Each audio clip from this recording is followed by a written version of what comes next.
Look what happens when you have evil companions and evil advisors around you. Look what happened even towards the end of the era of Banu al-Abbas. When you look at the era, at the end of the era of the authority of the Abbasids or the Banu al-Abbas, that this was the era of the spread of the empire of the Mongols that came out of Central Asia, and then they spread towards the east into China, and they took the whole of China. And then they moved south, and they moved to the west, and they headed towards the Arabian Peninsula, even though they didn't reach, of course, the Jazeera, but they reached, the lands of what is modern-day northern parts of India and northern parts of modern-day Pakistan, then into Afghanistan and the northern parts of that, and then they moved into what is modern-day Persia or Iran, and then into Iraq, and into Syria, and into Sham, and into the southern steppes of Russia, and Russia itself. Then they moved across into Europe, into Hungary, and they were the most murderous of individuals.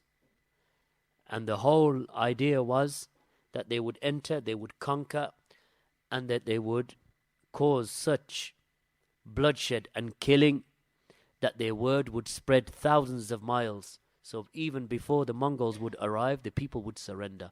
This was the idea. So they would rape and pillage and murder and kill.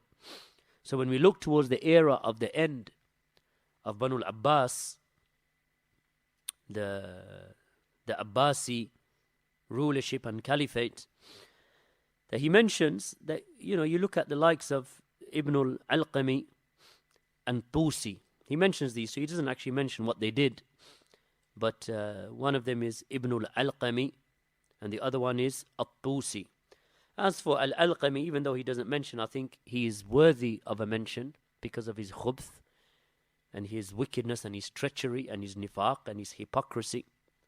This Mu'ayyad ad-Din, even the name does not suit him. Mu'ayyad ad-Din does not suit him. He is not any Mu'ayyad of any Deen. He is an individual. His name was Mu'ayyad ad-Din al-Alqami.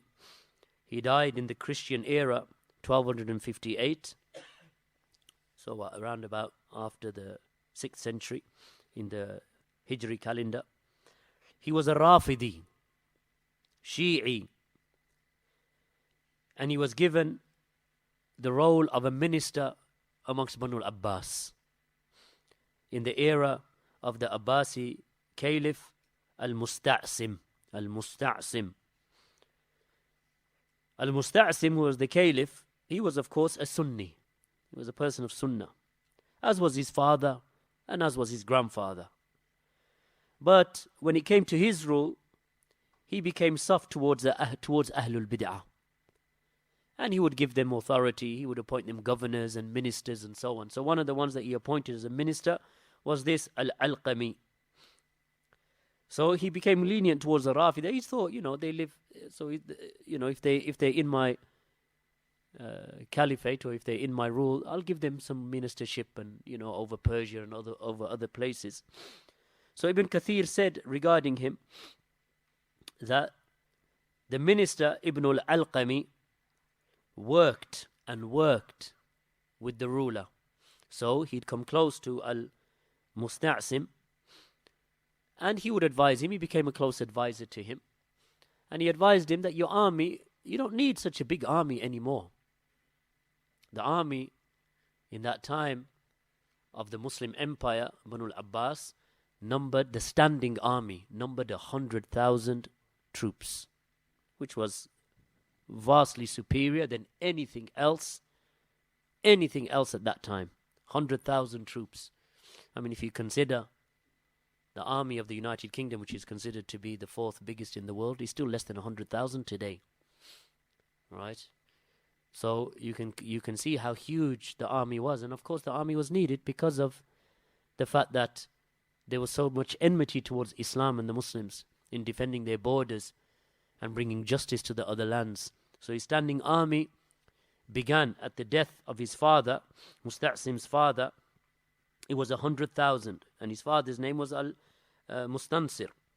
So in the time of Al-Mustansir, or towards the end of his life, as Ibn Kathir has mentioned in Al-Bidayah wa Nihaya, that his standing army was 100,000 troops. Then Al-Alqami would go to the Caliph and say, you don't need 100,000. It's a waste of wealth. Reduce it down. So he eventually went to him and told him to reduce it down by 10,000. And that's my advice to you.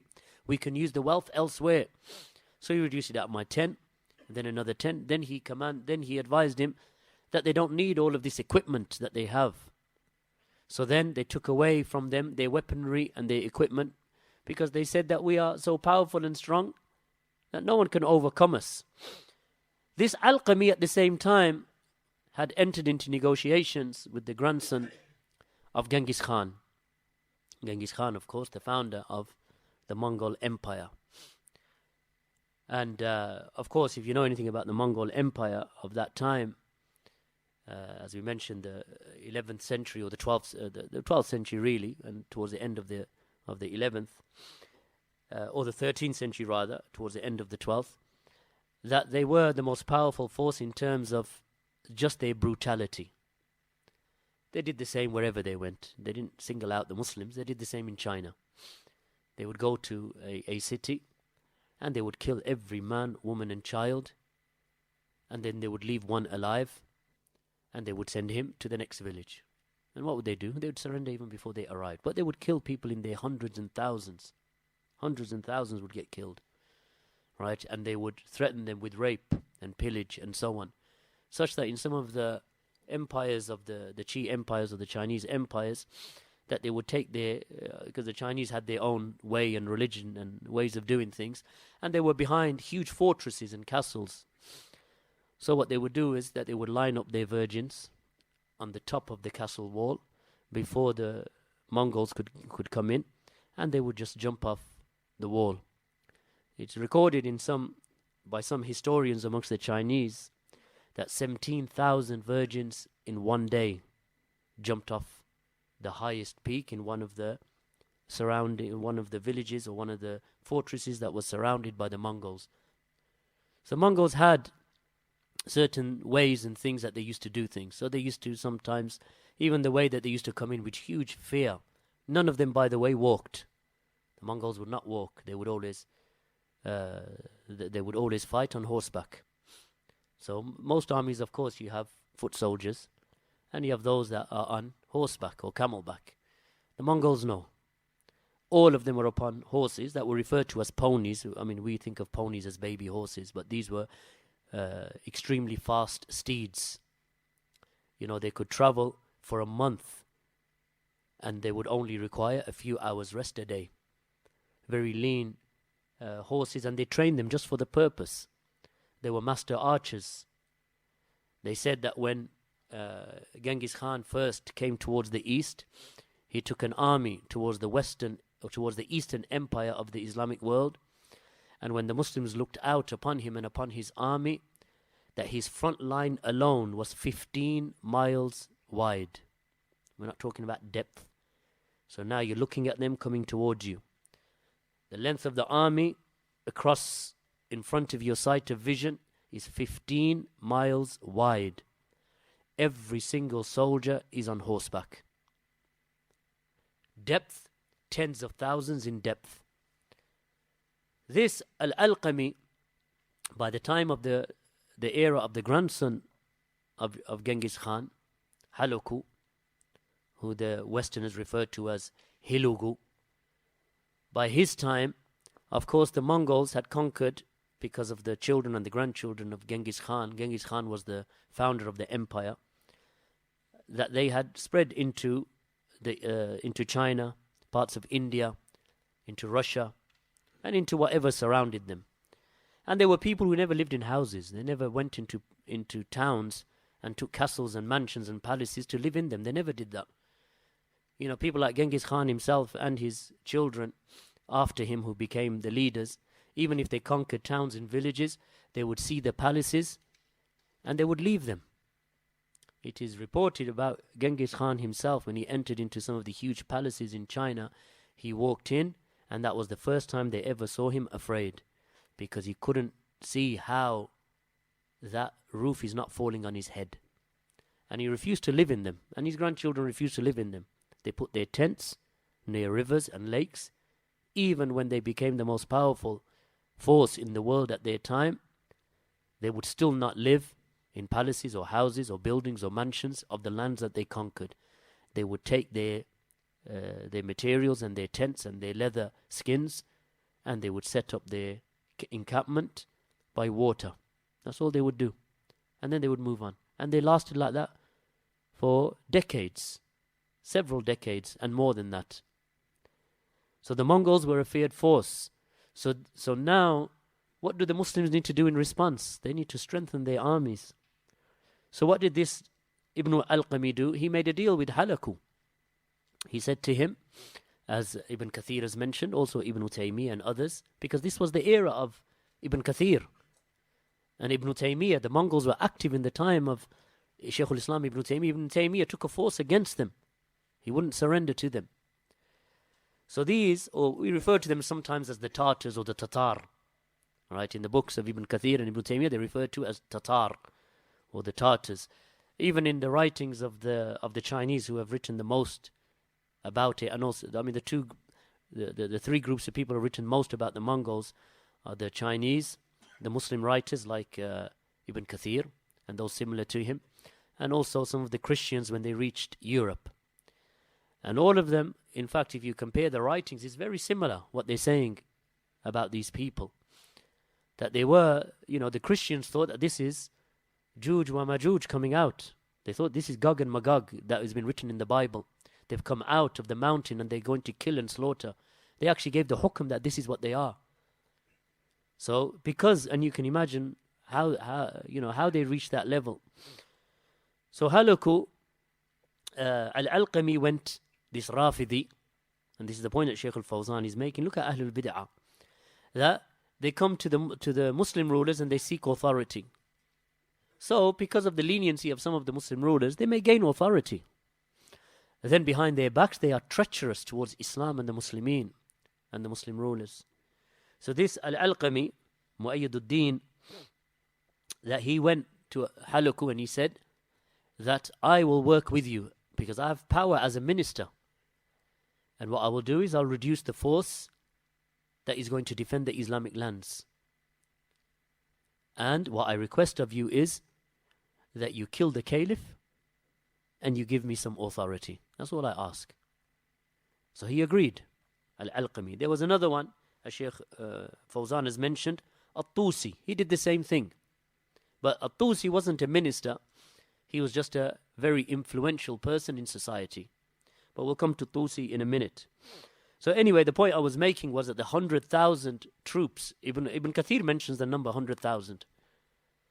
That the army on that side, Allahu A'lam what it was in the Maghrib. We're talking about on the Baghdad side, in the region from Baghdad towards the east. Allahu A'lam how many tens and thousands there were towards the Western Empire of the Islamic State. And of course there were other rulers that were present and they were vying for power, but it was in general, ulama and mashayikh and fuqaha were present. And even though Ahlul Bidah did have a handhold and they were powerful, but nevertheless, they were Muslim lands all the way across into Spain with different entities and different empires. But the largest of them was the Banu al-Abbas, the Abbasi Empire. So he went to the ruler, reduced it eventually from 10,000, 100,000 down to 10,000. Then the 10,000, he convinced the ruler to reduce their stipend or their salaries, to reduce it down so they became almost in a state of poverty. Those soldiers now can't even feed their families. And it was recorded by the Mufassirin and the scholars of history that those 10,000 that remained, that they resorted to begging in the marketplaces to live. This is the army of the Muslims now. There was a time in between the 100,000 reducing down to 10,000 that Al-Alqami, he took a force of 10,000 from the Khalifa. And he said, I'll take a force and I'll make sure that side is defended. When he took the force, this Alqami and those who were with him from the Mubtadi'ah and the Raafidah, that they took 100,000, he took the best, the most highly trained of the 100,000, he took 10,000 because that was that side of the land that they wanted protecting. When he took them, after taking them, after a period of time, he relinquished all of them from their duties and sent them home. He said, we don't need an army like you anymore. The 10,000 that is remaining, that is enough. So eventually it dwindled down to 10,000. So he struck his deal and he fulfilled his part of the bargain. So Al-Alqami was working with, Hulagu Khan, the Mongol or the Tatar leader, to weaken the Muslims. And when they eventually came, he gave the order to the region that he was controlling that you are not to defend yourselves against the attack of the Mongols or the Tatar. All right. In reality, actually, the Mongols and the Tatar are two different tribes. But they're all referred to as Tatar, and sometimes they're always referred to as Mongols. But technically, they're two different tribes, but they all came under the rulership of Genghis Khan, who himself was a Mongol. All right. So he forbade the people from opposing them. He was also linked to this Nasruddin al-Tusi. And this is the other one that Shaykh al-Fawzan has mentioned. What Tusi? He mentions, Ibn al-Alqami. What Tusi? Tusi was a Rafidi Shi'i. He became an advisor to Hulagu Khan or Hulagu Khan. So both of these Raafidah and others from them, from Ahlul Bid'ah, they worked closely with Hulagu Khan to destroy the Abbasid Caliphate. They sacked Baghdad, they plotted with Hulagu, and eventually they killed the Caliph. Because the Khalifa, who we mentioned was Musta'sim, that he sent a message to Hulagu that let's negotiate terms whereby the army, so that the fighting stops, because our people are dying. So he came from a position of weakness to negotiate with him. Who set up the meeting? The same Al-Alqami. He went, Al-Alqami and this Tusi, and they set up a meeting with Hulagu Khan. So when he went to him, he said, yes, okay, I want all of the treasures, all of the gold, all of the silver, all of the wealth, the dirhams and the dinar. I want all of it. Bring it to me, and then you will not be killed, and we'll sign some agreement. This Alqami knew full well that this was a trick from Hulagu.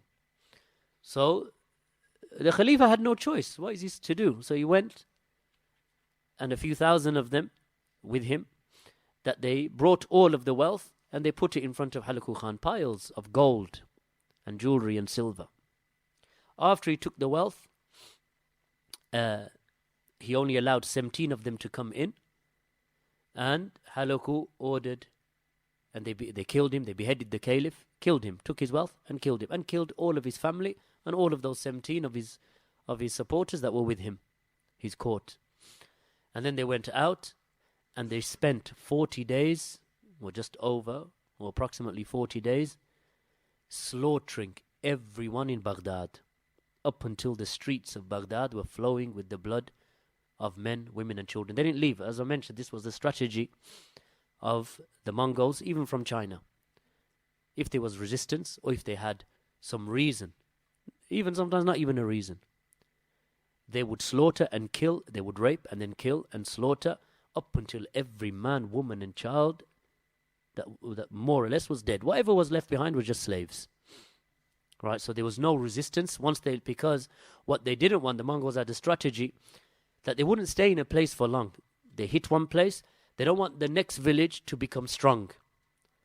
So they hit one city, and Baghdad was of course one of the biggest cities in the world at that time.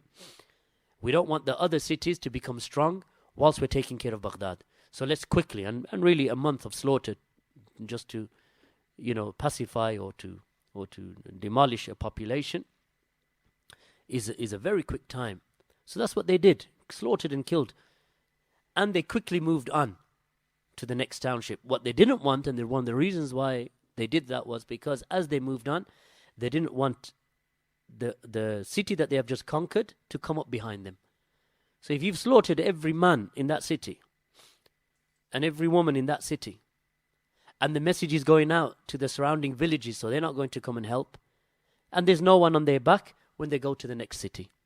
So now they've made a pathway from the heartlands of where they came from Central Asia. Anywhere that they went, they had direct pathways, because wherever they went, there was no resistance, because they'd quashed and killed the resistance.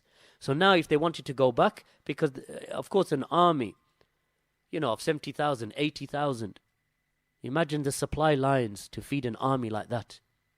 So they couldn't afford to have, people behind them that are going to, cordon them off or outflank them. So that this is what they would do. And this is what they did in the lands of Islam. And the scholars, they've written about this. Ibn Athir and others.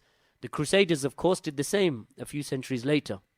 The Crusaders did the same. Not even a few centuries later, rather. They did that before. Because the Crusades started in around about 1081. 1081 Christian era. The Mongols were a century later. But the fact is that when these people came, they came to slaughter and rape and spill the blood of the Muslims as it was flowing.